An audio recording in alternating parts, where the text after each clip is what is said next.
হেৰা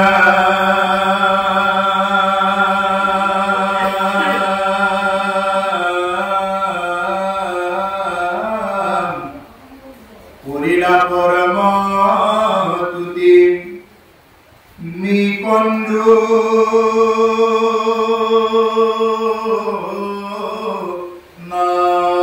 নন্দনে ভৈলন্ত সন্তোষ শুনি নৰনাৰায়ণে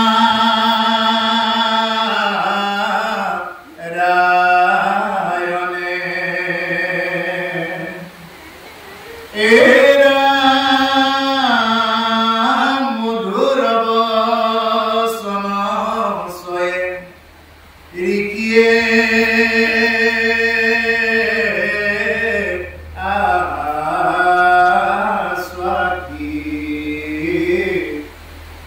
গ্ৰহণবদনে বুলি লন্ত হৰি আকি হে ব্ৰহ্মৰি কি তুমি শুনিও যুগুতি ও মুখ ভকতিত তুমি পাইলা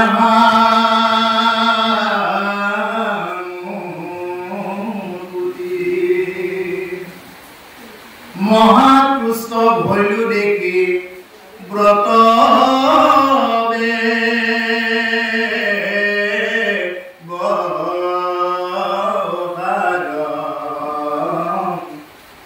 লৈও এৰে বৰ মন বাঞ্চিত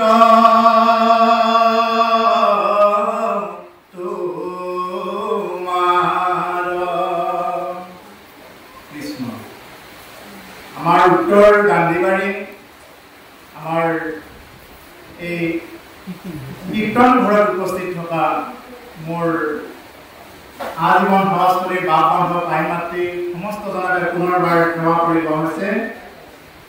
ইয়াত আজিৰ যি অধ্যায়, এই অধ্যায় অতি গুৰুত্বপূৰ্ণ।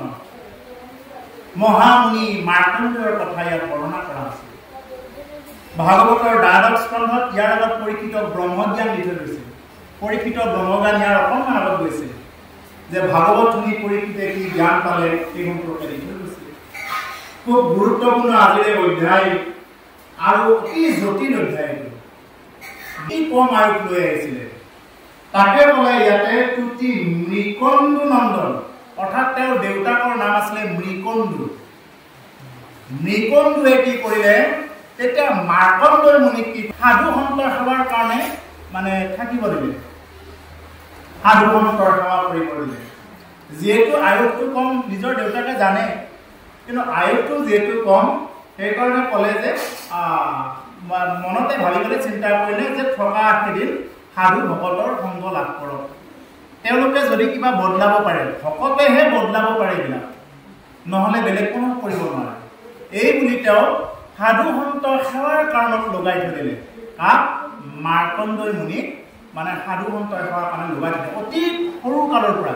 কাৰণ যিহেতু 5 বছৰ তেওঁ মৰিব, আৰু এনেদৰে সেৱা কৰোঁতে কৰোঁতে মানে লাচনি পাচনি যিবিলাক আছে, বোলে বাবু যোৱাচোন এই পানীবিলাক দিয়াচোন, ভকত আহিছে মচি দিয়াচোন ঠাইখিনি। এনেকৈ কৰোঁতে কৰোঁতে এবাৰ ভকতৰ তেওঁৰ কৃপা প্ৰাপ্ত হ'ল। আৰু ভকতৰ কৃপা প্ৰাপ্ত হয়, আনকি মই বহুত দীঘল নকৰোঁ কাহিনীটো, এটা কৃপা প্ৰাপ্ত হ'ল। শিৱই আহি হঠাৎ ক'লে, মানে যমৰাজে নিব আহিছিলে, যমৰাজে মানে নাক পাখাৰি বান্ধিছে, নিব আহিছে। মাৰ্কণ্ডেয় মুনিয়ে শিৱলিংগত ধৰিছে, হে ভগৱান, যে তোমাৰ বাহিৰে আৰু মোৰ কোন আছে, তুমি মোৰ। এই বুলি যে ধৰি লৈছে, দেৱাদিদেৱ মহাদেৱ শিৱ আহি কৈছে, কালক কৈছে, তুমি কোন? বোলে মই কাল। তুমি কাল, মই কালৰো কাল, মহাকাল, গতিকে তুমি নিব নোৱাৰা। যা মাৰ্কণ্ডেয়, তোমাৰ আয়ুস যিহেতু 5 বছৰ, মোৰ আয়ুসৰ পৰা আৰু 5 বছৰ দিছোঁ, যোৱা। আৰু দেৱাদিদেৱ মহাদেৱ শিৱৰ আয়ুসৰ 5 বছৰটো জানে কিমান ব্ৰহ্মাৰ কিমান কোটি কোটি বছৰ পিছত যে নেকি মহাদেৱ শিৱৰ আয়ুসৰ পৰা তেনেকুৱাকে দিলে, ভকতৰ কৃপা প্ৰাপ্ত হৈ আজিও মাৰ্কণ্ডেয় মুনি জীৱিত হৈ আছে, আজিও তেওঁৰ মৃত্যু হোৱা নাই। এই মুনিৰ কথা আজি ওলাইছে এইটো বহুত গভীৰ আৰু গভীৰ আমাৰ দৰে সাধাৰণ মানুহে তেওঁৰ কথা কোৱাত ইয়াত টুটি নটি থাকি যাব পাৰে এই হল মাৰ্কণ্ডেয় মুনি কৰিলা পৰম তুতি নীলকণ্ঠু নন্দনে ভৈলন্ত সন্তোষ শুনি নৰনাৰায়ণ এনেকুৱা স্তুতি কৰিছে ভগৱন্তক এনেকুৱা স্তুতি কৰিছে ভগৱন্ত পুৰুষে সন্তুষ্ট হৈ মধুৰ বচন ছয়ে ঋষিয়ে আশ্বাসী প্ৰসন্ন বৰণে তুলিলন বুলিলন্ত হৰি হাকি আৰু কি কৰিলে হৰিয়েও তেওঁক মানে দেখা দিলে হৰিয়ে তেওঁক প্ৰসন্ন বৰণে তেওঁৰ ওচৰত দেখা দিলে ইমানে ভক্তি কৰিছে ইমান নিষ্ঠাবান ভকত হে ব্ৰহ্ম ঋষি তুমি শুনিও যুগুতি মুক ভকৰিত তুমি পাইলা মুকুতি হে ব্ৰহ্ম ঋষি তাৰমানে তেওঁ সাধাৰণ ঋষি হৈ থকা নাই তেওঁ সেইখিনি বয়সতে তেওঁ ব্ৰহ্ম ঋষি হৈ গৈছে হে ব্ৰহ্ম ঋষি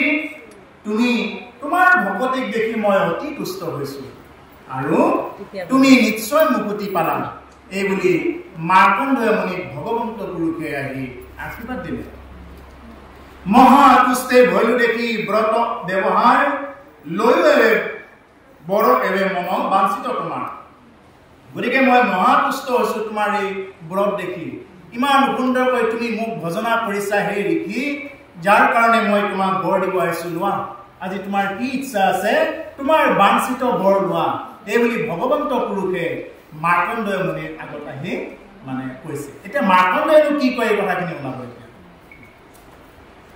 ও হেন শুনি কি কহি লন্তয় বিমত আপোনাৰ উত্তৰে কি কৰিলা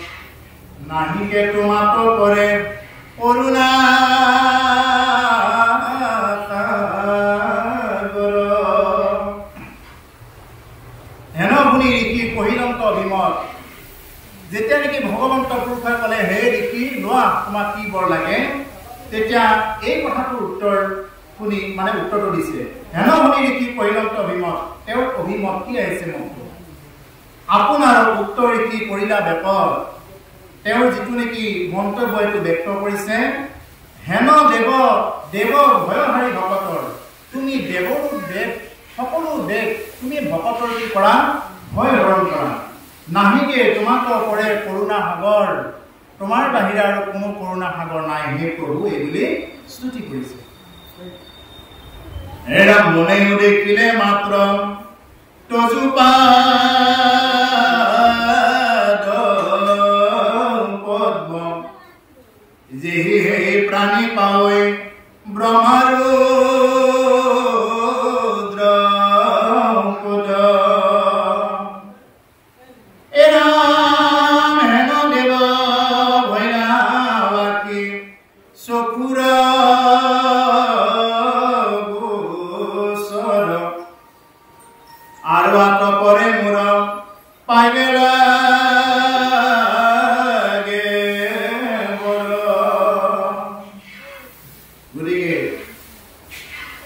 মনেও দেখিলে মাত্ৰ তজু পাদ পদ্ম মোৰ সমস্ত মন আদি ইন্দ্ৰিয়বিলাকে তোমাৰ পাদ পদ্ম আজি ঠাইতে দৰ্শন পালো যেহি হেহি প্ৰাণী পাৱৈ ব্ৰহ্মাৰ উদ্যাপত আৰু যদি কোনোবাই তোমাৰ সেই পাদ পদ্ম তোমাৰ এই চৰণ যদি কোনোবাই দৰ্শন পায় তেতিয়াহ'লে যেহি হেহি প্ৰাণী পাৱৈ ইন্দ্ৰ ব্ৰহ্মাপদ বুলি কৈছে ব্ৰহ্মাৰ উদ্যাপত মানে যদি কোনোবাই ভগৱন্ত পুৰুষৰ চৰণ দৰ্শন পায় তেতিয়াহ'লে যিকোনো প্ৰাণী যেহি হেহি প্ৰাণী বুলি কৈছে সি যি প্ৰাণীয়ে নহওক তেওঁ ব্ৰহ্মা হৈ যাব পাৰে তেওঁ ৰুদ্ৰ হৈ যাব পাৰে বা ইন্দ্ৰপদ লাভ কৰিব পাৰে এই বুলি কৈছে কোনে কৈছে মাৰ্কণ্ডেয় মুনিয়ে কৈছে প্ৰভু ক'লে যে ইন্দ্ৰ ব্ৰহ্মা এইবিলাক তেওঁলোকৰ নাম নহয় এইটো এটা পদবীহে যেনেদৰে কোনোবা MLA MP বা এনেকুৱা ধৰণৰ মুখ্যমন্ত্ৰী প্ৰধানমন্ত্ৰী তেওঁৰ নাম মুখ্যমন্ত্ৰী নহয়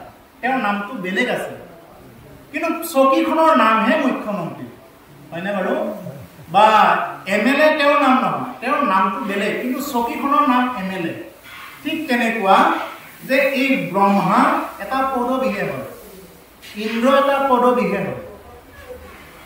তাতে আপুনি যদি ঠিকমতে ভক্তি কৰিব পাৰে, যদি ভগৱন্ত পুৰুষৰ কোনোবা দিনা কৃপা হয়, হয়তো আপোনাকো সেইদিনা সেইখন আসনত বহুৱাই দিব পাৰে। একো ডাঙৰ কথা নহয় ভগৱন্তৰ কৃপা হলে।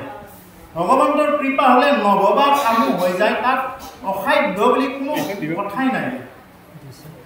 গতিকে সেইকাৰণে কৈছে যে আৰু কি পাব বাকী থাকিল, হেন দেৱ আঁকি ভৈলা চকুৰ গোচৰ, যে মোৰ চকুৰ গোচৰ হলা, তোমাৰ নিচিনা দেৱ নাৰায়ণ মোৰ চকুৰ আগত ব্যক্ত হলা হে ভগৱান, যে আৰু আঁতৰ কৰে মোৰ পাইবে লাগে বৰ, মই আৰু ইয়াৰ বাহিৰে কি বৰ পাব লাগে এই বুলি কৈছে, যে ইয়াৰ বাহিৰে জানো মই আৰু কিবা বৰ পাব লাগে এই বুলি কোনে কৈছে, এইজন ঋষিয়ে কৈছে, মাৰ্কণ্ডেয় ঋষিয়ে কৈছে। ও দেখিলো চৰণ কৰি লোহ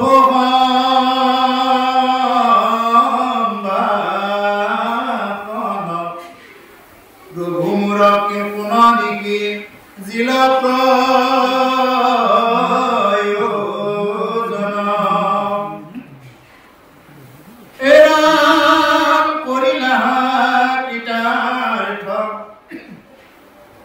নলাগে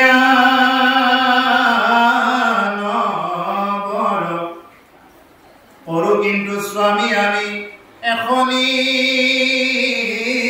গোচৰ, দেখিলো চৰণ কৰিলো সম্ভাষণ, তোমাৰ চৰণ দেখা পালো হে ভগৱান, তোমাক সম্ভাষণ কৰিলো।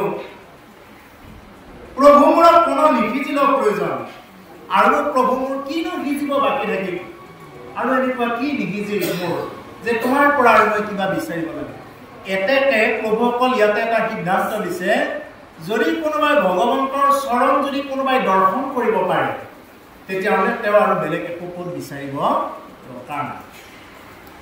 কিন্তু আমাৰ দুৰ্ভাগ্য কি জানে, আমি যি বিচাৰিব লাগে তাক আমি নিবিচাৰোঁ, যি বিচাৰিব নালাগে আমি তাকে বিচাৰিব। কোনোবাই যদি কিবা অসাৰ বস্তুবিলাকৰ কথা যদি কৈ আছে, সেইবিলাক কথা আমি কাণ পাতি শুনো, সাৰ কথাবিলাক কাণ পাতি শুনিব টান। আচলতে সেইবিলাক চব অকথা। আমি অসমতহে কেৱল ভাগৱত পাঠ বুলি কওঁ, অসমৰ বাহিৰত কি বুলি কয় ভাগৱত কথা, তাৰমানে বাকীবিলাক চব অকথা। বাকী ইয়াত যিমানে যি কথা নাথাকক কিয়, এই সকলোবিলাক হ'ল অকথা। কথা মাত্ৰ কেৱল ভাগৱতৰ লগত জড়িত বা ভক্তিৰ লগত জড়িত যিবিলাক আনুষংগিক কথা থাকে, এইবিলাকেই হ'ল কথা। তাৰ বাহিৰে মোৰ ঘৰ কিবা কিবি এইবিলাক হ'ল চব অকথা। কিন্তু মানুহে কি কথাবিলাকত কাণ পাতিব টান পায়, অকথাবিলাকত কাণ পাতিবৰ কাৰণে খুব ভাল পায়। মাইকে নালাগে, যদি কোনোবাই কাৰোবাৰ যদি সমালোচনা কৰে, কাৰোবাৰ যদি নিন্দা কৰে, তেতিয়াহ'লে কাণখন খুব ধুনীয়াকৈ মানে টুৱাই দিব, আৰু এইখিনি কথা শুনি ঘৰতো যাই তেওঁ কৈ দিব, বোলে এনেকে এনেকে কথা, আজি এই নামঘৰত গৈ এনেকে কথাখিনি শুনিলো, গম পাইছে না আপুনি বুলি।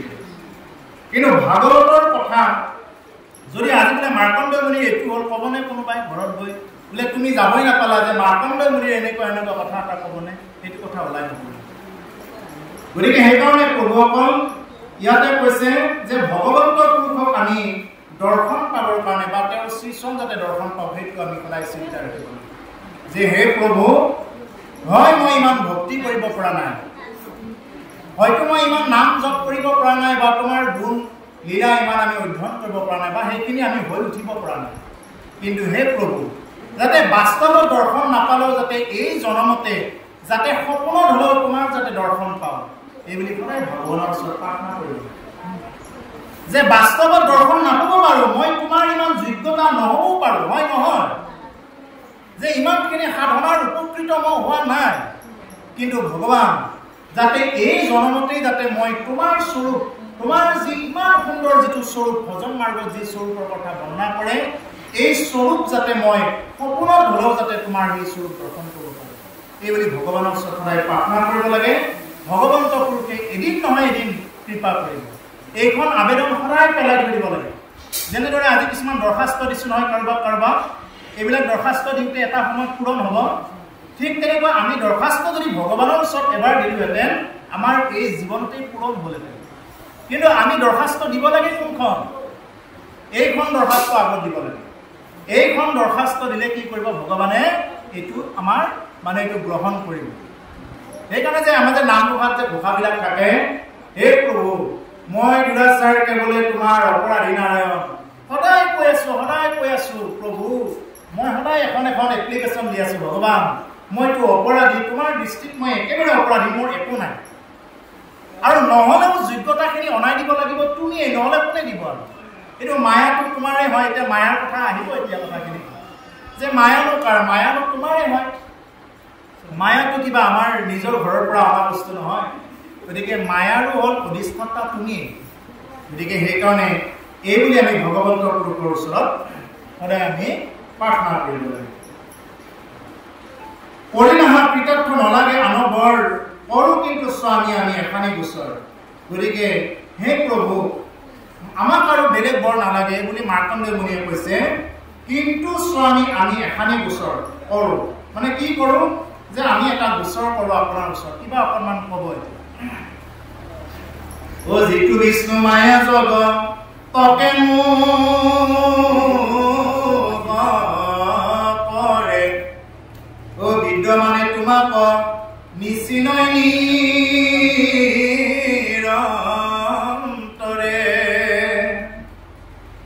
ৰাম সেই তোমাক আমি জানিবা পাছাও,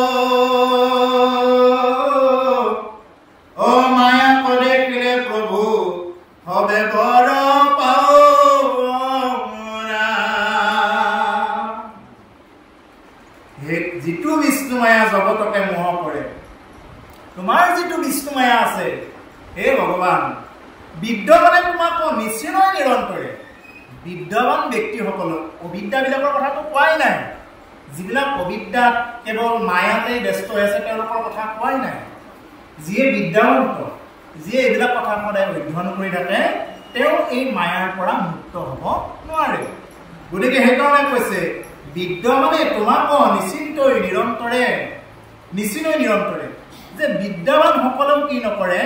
তোমাক এইটো চিনিব নোৱাৰে তুমি কোন হয়, তোমাৰ মায়া কেনেকুৱা হয়। সেইটো মায়াক আমি জানিবাক চাওঁ হে ভগৱান, তোমাৰ সেই মায়াক মই অকণমান জানিব চাওঁ প্ৰভু। মোৰ এইটোৱেই বাঞ্ছা থাকিলে, কাৰণ সৰুৰ পৰা তোমাৰ অৱস্থাৰ পৰা মই তোমাৰ ভগৱত ভক্তিতেই জড়িত হৈ আছো। মায়া কি বস্তু গমেই নাপালো। কাৰণ যি মানুহে, যি ব্যক্তিয়ে কেৱল কৃষ্ণ নাম ৰাম নাম লৈ থাকিব, তেওঁক মায়াৰ ওচৰত আহিব নোৱাৰে। আৰু তাতে মাৰ্কণ্ডেয়ৰ নিচিনা এগৰাকী মুনিৰ আৰু ক'ত মায়া আহিব? তেওঁতো কাম, ক্ৰোধ, লোভ মোৰ একো বুজিয়ে নাপালে জীৱনত। কি হিংসা কেনেকৈ কৰিব লাগে, কি কাম ভাৱ, কি লোভ, কি মোহ, কি মাৎসৰ্য, এইবিলাক একোৱেই বুজি নাপালে মাৰ্কণ্ডেয়। সেইকাৰণে ক'লে ভগৱান যে এবাৰ যদি তোমাৰ সেই যিটো নেকি বিষ্ণু মায়া বৰ বৰ বিদ্যাৱান পুৰুষসকলেও যিটো ৰূপত ভুল যায় বা যিটো স্বৰূপ তোমাৰ বুজিয়ে নাপায়, অকণমান যদি মোক অকণমান কৃপা কৰিলেহেঁতেন, অকণমান মই জানিব খুজিছিলোঁ এই বুলি ভগৱানৰ ওচৰত প্ৰাৰ্থনা কৰিলে। মায়াক দেখিলে প্ৰভু সবে বৰ পাওঁ। আৰু যদি ভগৱান মই তোমাৰ মায়াক যদি দেখা পাওঁ, মই সকলো বৰ পোৱা বুলি হ'ব বুলি মই ভাবোঁ। আৰু এই বুলি এখন দৰখাস্ত এখন দিলে কাম ভগৱানৰ ওচৰত। কোনে দিলে? মাৰ্কণ্ডেয় মুনিয়ে দিলে। এইটো জানিব লাগিব কোনে, কেতিয়া, কিয় দিলে। এনে বাৰু জানিব। ও হেন শুনি নাৰায়ণে ও শুনিল হাতি নিকটতে মোৰ মায়া দেখা দিবে আকি, পাইবা দেখা মায়াক সিজিবে মনস্কাম,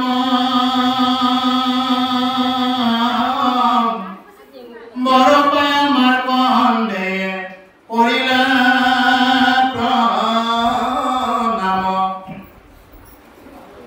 পুজিলা চৰণ দুয়ো দুনাই কিৰাজা, ভয়নৰ নাৰায়ণ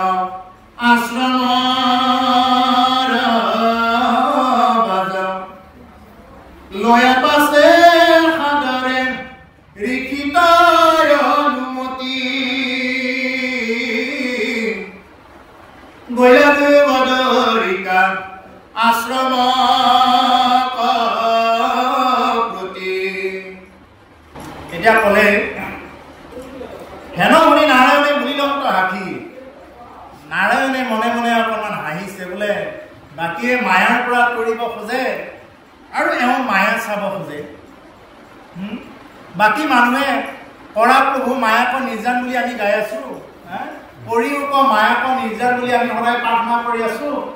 আকৌ মাৰ্কণ্ডেয় মুনিয়ে কৈছে বোলে মায়া অকণমান যদি দেখুৱাই দিয়া ভগৱান এই বুলি প্ৰাৰ্থনা কৰিছে। আৰু ভগৱানে যেতিয়া অকণমান নিশ্চিতকৈ হাঁহি মাৰিছে, বোলে মোৰ মায়া চাব খোজা, ঠিক আছে হে হওক। হেন শুনি নাৰায়ণে বুলিলন্ত হাঁহি, নিকটতে মোৰ মায়া দেখা দিবে আঁকি। তোমাৰ আগত মোৰ মায়াই দেখা দিব আহি, তুমি চিন্তা নকৰিবা তথাস্তু। পাইবা দেখা মায়া আকৌ সিজিবে মনস্কাম। হে ঋষি, তোমাৰ মনোকাম সিজি যাব, মায়াক তুমি দেখিবা, চকুৰে দেখিবা। বৰ পাই মাৰ্কণ্ডেয় কৰিলা প্ৰণাম, আৰু বৰ পাই মাৰ্কণ্ডেয় মুনিয়ে ভগৱন্ত পুৰুষক প্ৰণাম কৰিছে। পুজিলা চৰণ দুনাই ঋষিৰাজ, ভৈল নৰ নাৰায়ণ আশ্ৰমৰ বাস। আৰু ভগৱন্ত পুৰুষক কি কৰিছে, এই যিজন ঋষি আছিলে মাৰ্কণ্ডেয় মুনিয়ে পুনৰ চৰণ পুনৰ বন্দনা কৰিছে। লৈয়া পাছে সাদৰে ঋষিত অনুমতি, আৰু ঋষিৰ পৰা অনুমতি লৈ গৈলা দুই বদৰিকা আশ্ৰম গতি। আৰু নৰনাৰায়ণ তেওঁলোক কি কৰিলে, বদৰিকা আশ্ৰমৰ ফালে গতি কৰিলে। ভূকিমতে মায়াক দেখো হেন মনে ঋষি, আশ্ৰমতে বকিয়া গুণন্তয় নিশি। দেখিব মায়াক মহা মনতয় উৎসুক, পৰন্তয়ানন্দে ধ্যান হৃদয়ে বিষ্ণুক।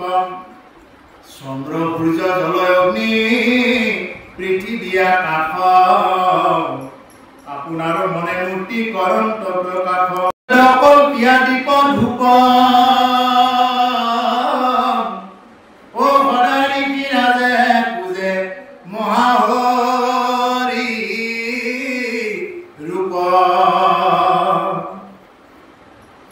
কিমতে মায়াক দেখো হেন মনে ঋষি। আৰু ঋষিয়ে এতিয়া প্ৰাৰ্থনা কৰি আছে যে কিমতেনো মায়াক দেখিম প্ৰভু। আমি কি বুলি কওঁ, কিমতে ভকতি কৰিব তোমাক হৰি হৰি হৰি হৰিয়ে। অ মই মোৰ ভকতি নাজানো তাৰ উপায়। অ হৰিয়ে, অ মই মোৰ ভকতি নাজানো তাৰ উপায়।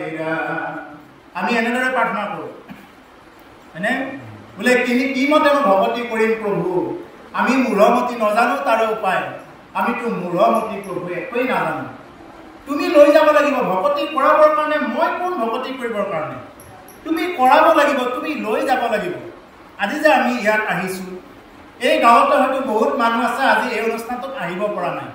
আহিব খুজিও আহিব নোৱাৰা মানুহো আছে। বুলিলে কিয় নোৱাৰিলে? ভগৱন্ত পুৰুষে কৃপা কৰাৰ কাৰণত আজি আমি ইয়াত আহিব পাৰিছো। ভগৱন্ত পুৰুষৰ বিনা ইচ্ছা ছাড়া গছৰ পাত এটা ইফাল ইফাল নহয়। যদি হে সঁচা হয়, আমি তেওঁৰ ইচ্ছাৰে আমি ইয়াত আহিব পাইছো এই কীৰ্তন ঘৰত।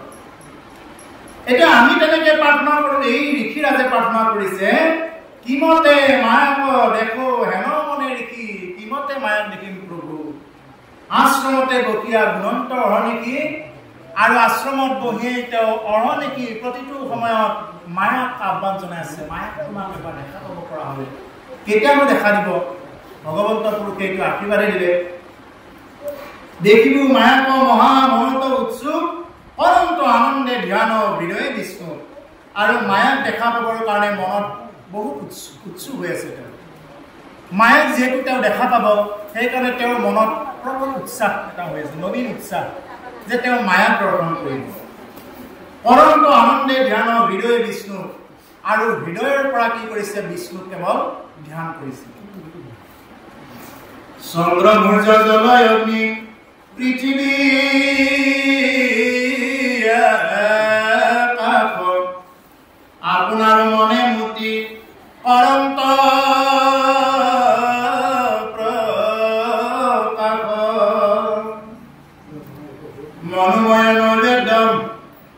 পিয়াদি ধূপ সদায় কিৰাজে পূজে মহাহৰি ৰূপ এৰ মহাপ্ৰেমৰ শপতো মনতে উপজয় পাহৰন্ত পূজাই আনন্দতম মজয় মিলে আকি হৰিখন হৰিৰৰ মানচিত লোতকনি গৰি ধৰি পৰে পৃথিৱীত মায়াক পাবৰ কাৰণে আকুল হৈ আছে মাৰ্কণ্ডই মুনিয়ে কেৱল কান্দিছে আৰু কান্দিছে হে ভগৱান যে মায়াক দেখা পাম তুমি যি মায়াৰ সহায়ত তুমি মানে পৃথিৱী বা সমস্ত ধৰা তুমি কি কৰিছা পালন কৰি আছা এই মায়াৰ সহায়তেতো গোটেইবিলাক কৰি আছে গতিকে ভগৱান তোমাৰ মায়াক মই দেখা পাম এইটো মোৰ কাৰণে কিমান ভাগ্য এই বুলি কি কৰিছে তেওঁ সদায় মানে ভগৱন্তৰ পুৰুষক অৰ্চনা কৰিছে আৰু কেৱল কান্দিছে কাক দেখাৰ কাৰণে মায়াক যেটো তেওঁ দেখা পাব পাহৰন্ত পূজা আনন্দত মজত মন পূজাই পাহৰিবলৈ এতিয়া ঋষিৰাজে আৰু মনটো কেৱল আনন্দত মজিছে মায়াক পাবৰ কাৰণে মানে তেওঁ যে হঠাৎ যে দেখা দিয়া নাই কেনেকৈ দেখা দিব পৰা নাই যিহেতু তেওঁ বাল্য অৱস্থাৰ পৰা জন্মৰ পৰাই তেওঁ মানে ভগৱানৰ লগত ভক্তি জড়িত গতিকে তেনেকুৱা এজন ব্যক্তিক মায়াই অতি সহজে দেখা দিয়াও টান আছে মায়াই পটকে দেখা দিব নোৱাৰে যিহেতু আৰু মায়াক দেখা পাবৰ কাৰণে মনটো অকণমান ফালৰি কাটি কাটি গৈ আছে মানে পূজাবিলাক অকণমান ফালৰি কাটি কাটি গৈ মায়াক দেখা পাবৰ কাৰণে উৎসাহ হৈ গ'ল যাৰ কাৰণে মায়াই আহি এতিয়া দেখা দিব লাগে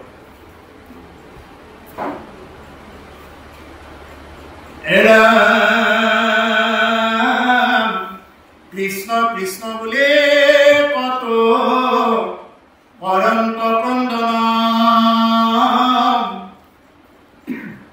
মুকন চাৰিবা প্ৰভু দৈব কি নন্দন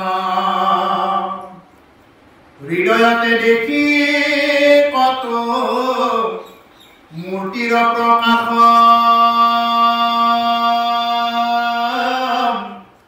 পাইলো পাইলো কৈক যাইবা বুলি কৰে হাত কেতিয়াবা থাকি দেখি মুনিয়ে কৃষ্ণ কৃষ্ণ বুলি কতো অৰন্ত কান্দন মানে সেই মাৰ্কণ্ড মুনিয়ে থাকি থাকি কৃষ্ণ কৃষ্ণ বুলি কেৱল কান্দে আৰু কান্দে যিসকল প্ৰকৃত ভকত আছে আচলতে তেওঁলোকে আনৰ আগত এইটো প্ৰকাশ নকৰে যিসকল প্ৰকৃত ভকত প্ৰকৃত যিসকল ভক্ত আছে তেওঁলোকে ভগৱানক লৈ এটা চুকত বহি তেওঁ অকলেই কান্দিব আনৰ আগত তেওঁ প্ৰকাশ নকৰে যেনেদৰে কোনোবা এজনে যদি কোনোবা এজন ডেকা ল'ৰাই ডেকা ছোৱালী এগৰাকী ভাল পাই থাকিলে প্ৰকাশ কৰিব নেকি আমাৰ এইখিনি কথা হ'ল বুলি প্ৰকাশ কৰিব নেকি নকৰে ভাল পোৱাটো প্ৰকাশ কৰা নাযায় আমাৰ বহু মানুহে প্ৰকাশ কৰে যদি প্ৰকৃত ভাল পোৱা হয় এই ভাল পোৱা কেতিয়াও প্ৰকাশ নকৰে কোনো ভগৱানৰ লগত যি আমাৰ ভাল পোৱা এই ভাল পোৱাটো প্ৰকাশ নকৰে প্ৰকৃত ভকতে মানে আনক দেখাই নুফুৰে এইটোৱে ক'ব গৈছো একচাম যে আছে আনক দেখাই ফুৰে বোলে মই ভকত কৰি দেখাই ফুৰে প্ৰকৃত ভকতে মই ভকত বুলিয়েই নাভাবে হ'ব পাৰিছোনে নাই নিজকে সন্দেহ কৰি থাকে এনি টাইম সন্দেহ কৰি থাকে ভকত কি ধেমালি কথা হনুমান জাম্বন বিভীষণৰ নিচিনা আমি হ'ব পৰাটো ধেমালি কথা ধুতি চোলাযোৰ পিন্ধিলে ভকত হ'মনে ভকত হ'বৰ কাৰণে ভকত শব্দটো বহুত ডাঙৰ কথা আজিকালি ভকতবিলাক কেনেকুৱা হৈ আছে শুনিবলৈ বেয়া যদিও অপ্ৰিয় হ'লেও সত্য যদিও মানে ভোজখোৱা মানে ক'ত কি আছে বিচাৰি ফুৰা মানে তালিটো পোলা বান্ধা এনেকুৱা হৈ আছে এতিয়া হয়নে ভোজ ভাত নহ'লে নাহে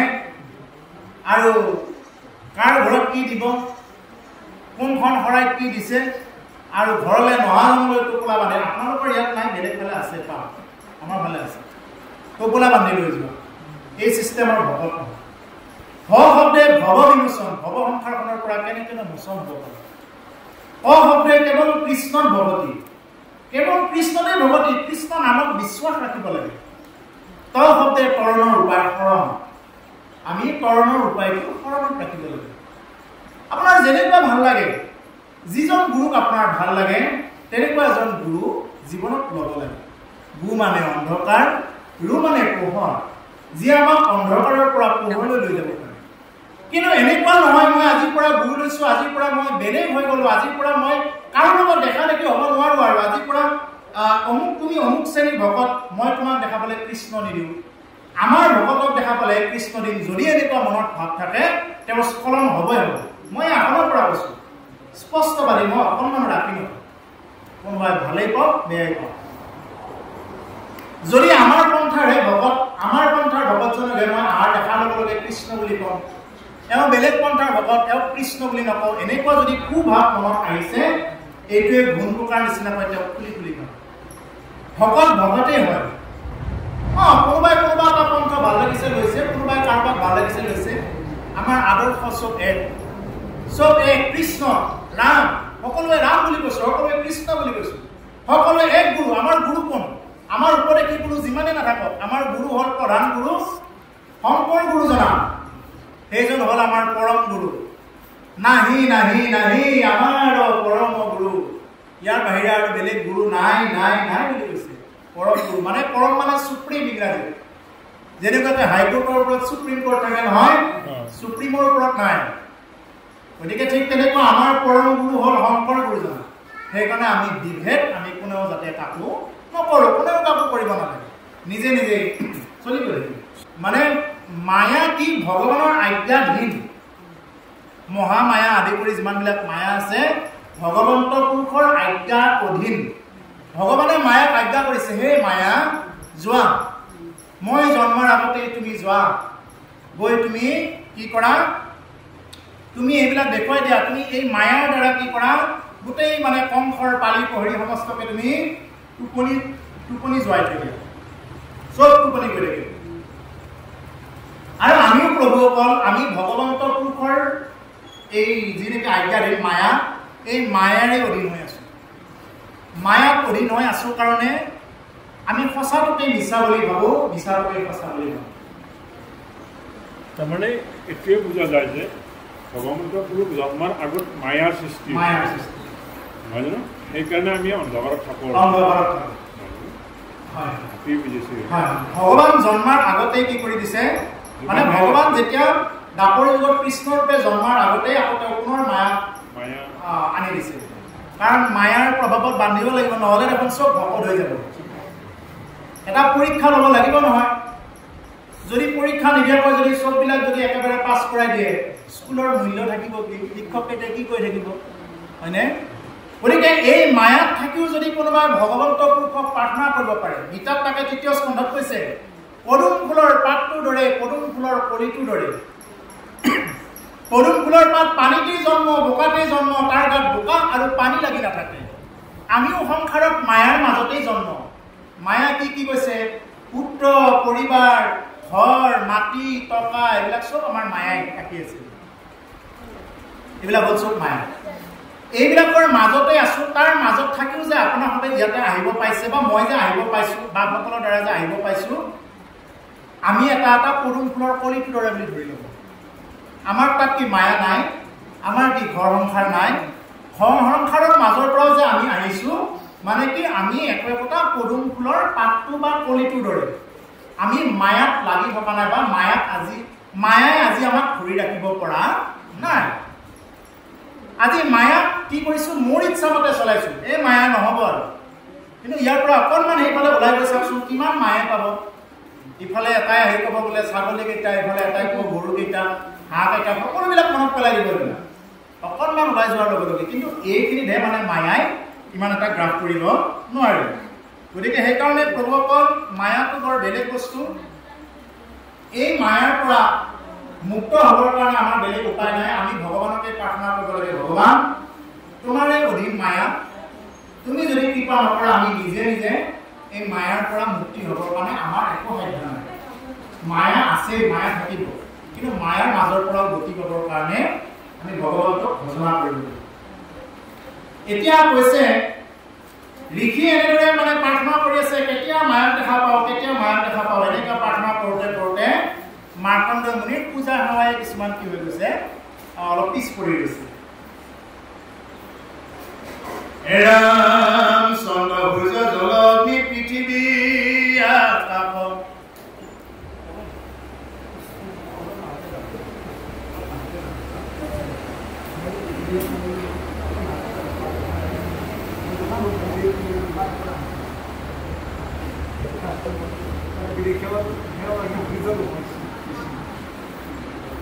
এৰাম দেখিব মহামনত উৎসুক পৰম দয়ানন্দে ধ্যান হৃদয়ে বিষ্ণুক চন্দ্ৰ সূৰ্য জলগ্নি পৃথিৱী আকাশ আপোনাৰ মনে মূৰ্তি অনন্ত মনোময় দৈব্য কল্পিয়া বিপদ ৰূপ সদাৰিকী ৰাজে পূজে মহাহৰি ৰূপ মহাপ্ৰেমৰ ৰসপথু মনতে উপজয় আহৰন্ত পূজায় আনন্দতে মনে মজয় মিলে আকি হৰি শৰীৰ ৰোমাঞ্চিত লোতগানি গৰি ধৰি পৰে পৃথিৱীত। এইটো মানে উৎফুল্লিত হৈ আছে।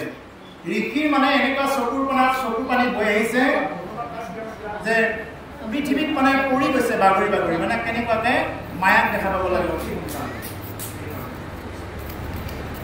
কৃষ্ণ কৃষ্ণ বুলি কত অনন্ত কন্দন মুকন চাৰিবা প্ৰভু দৈৱ কি নন্দন হৃদয়তে দেখি পৰটো মূৰ্তিৰ প্ৰকাশ পাইলো পাইলো কৈক যাইব বুলি কৰে হাস। মানে চাহৰ কথা কৈছে, বেয়া পাব নেকি? মাজতে চাহ খাব নালাগে পাৰে, কিয় খাব নালাগে? কিয় নালাগে? ইয়াৰ কাৰণটো এতিয়া কৈ থৈ যাওঁ দেই, মানে ইয়াৰ মাজত ওলাইছে যেতিয়া এইখিনিলে যাম বাৰু। কিয় নালাগে? ভাগৱতত আছে, প্ৰথমতে দিয়া আছে। কিয় নালাগে আজি কৈ থৈ। 1 নম্বৰ কথা হ'ল মহাৰাজ পৰীক্ষিত, যি ৰজা পৰীক্ষিতে অকণমান পানী বিচাৰি সমীক মুনি আশ্ৰমলৈ গৈছিল। সমীক মুনি নিচাতে ধ্যান কৰি থকা বুলি ভাবি ল'লে। তেওঁ কলিয়ে লগ দিলে, মুনিয়ে নিচাতে ধ্যান কৰি আছে, যা এই মৰা সাপডাল আনি পেলাই কি কৰিলে, মুনিৰ ডিঙিত আৰি দিলে। সেইজন ৰজা পৰীক্ষিতে অকণমান পানী খাব নাপায়, মৰা সৰ্প আৰি দি অভিশপ্ত হৈ ভাগৱত শুনিলে কেনেকুৱাকে 7 দিন 7 ৰাতি এটুপি পানীও নোখোৱাকে, যাৰ কাৰণে ৰজা পৰীক্ষিতে গতি পালে। আপুনি মই কি কৰোঁ, 2 ঘণ্টা 1 ঘণ্টা হ'লে নাই, কেৱল গলটোত অকণ মুখাই আহিলে তামোল চামোল নাইনে বাৰু। এইটো আমাৰ এই যে মহাৰাজ পৰীক্ষিতে গতি পালে, আমি গতি নাপাওঁ, তাৰ মূল কাৰণ হ'ল এইটোৱে প্ৰভু। আৰু এবাৰ ভাগৱত কথা কৈছিল, মানে এই ধুন্দুকাৰীক মানে ভাগৱত কথা কৈছিল গোকৰ্ণই। সংস্কৃত ভাগৱতৰ প্ৰথমতে আছে। ধুন্দুকাৰীয়ে প্ৰেত আত্মা হৈছিল, জীৱনত বহুত বেয়া কৰ্ম কৰিলে। এইবিলাক বনাই থাকোঁতে বহুত দেৰি হ'ব, বহুত সময় লাগে এইবিলাকত, খুব প্ৰসাৰ কাহিনী। মুঠতে এইটোৱে জানক ধুন্দুকাৰী প্ৰেত আত্মা হ'ল, বহুত অপকৰ্ম কৰি। প্ৰেত আত্মা হওঁতে গোকৰ্ণই বহুত জাগাত যায়, পিণ্ড দি ফুৰিলে, গয়া কাটি এটাও বাট নাই, চবতে পিণ্ড দি ফুৰিলে। শেষত গৈ যেতিয়া এদিন আহিল ঘৰটোত জিৰাবৰ কাৰণে, গোকৰ্ণ দেখা পাই যে ইফালেও প্ৰেতে আটা পৰে, সিফালেও চিঞৰ দিয়ে। তাৰপিছত ক'লে, তুমি কোন হয়? বোলে মই ধুন্দুকাৰী হয়। কি তুমি গতি পোৱা নাই নেকি? মইতো তোমাৰ কাৰণে মই পিণ্ড দি থৈ আহিছোঁ। বোলে নাই গতি পোৱা। তেতিয়া গোকৰ্ণই মানে কি ক'লে, ঋষিমুনিসকলক মানে ক'লে যে কি কৰা যায়। ঋষিমুনিসকলে ক'লে বোলে এতিয়া উপায় নাই, সূৰ্যদেৱক আৰাধনা কৰা। ভগৱান সূৰ্য প্ৰকট হৈ ক'লে বোলে হেৰি কৰা, গোকৰ্ণ 7 দিন 7 ৰাতি কি কৰা, ভাগৱত শুনোৱা। মানে 7 দিন এটা ভাগৱত শুনাব দিলে। আৰু এতিয়াতো মানে এই যিটো নেকি প্ৰেত তাৰমানে কি তুলাৰ নিচিনা বস্তু, বতাহ মাৰিলে যেনেকুৱাকৈ তুলাখিনি উৰাই ফুৰিব, নিজৰ স্থিতি নাই, ঠিক তেনেকুৱা এই প্ৰেত আত্মাই কেতিয়াও পানী খাব নোৱাৰে। জলাতংক ৰোগ হ'লে যেনেকুৱা পানী খাব নোৱাৰে, প্ৰেত আত্মাবিলাকেও পানী খাব নোৱাৰে। অন্থকণ্ঠ শুকাই একদম ক'ত ত'ত ঘূৰি ফুৰিছিল। গোকৰ্ণই মন্ত্ৰৰ বলেৰে 7টা পাত থকা এডাল বাঁহত ভৰাই দিলে। 7টা পাত থকা এডাল দীঘল বাঁহত ঘূৰাই দিলে প্ৰেত আত্মাটো। প্ৰথম দিনা ভাগৱত কৈছে বিৰতি দিছে, চাহ বিৰতি আৰু তেতিয়া আৰু সেইদিনাৰ কাৰণেহে এটা পাপ ফাটি গৈছে, শব্দ কৰি এটা পাপ ফালি গৈছে।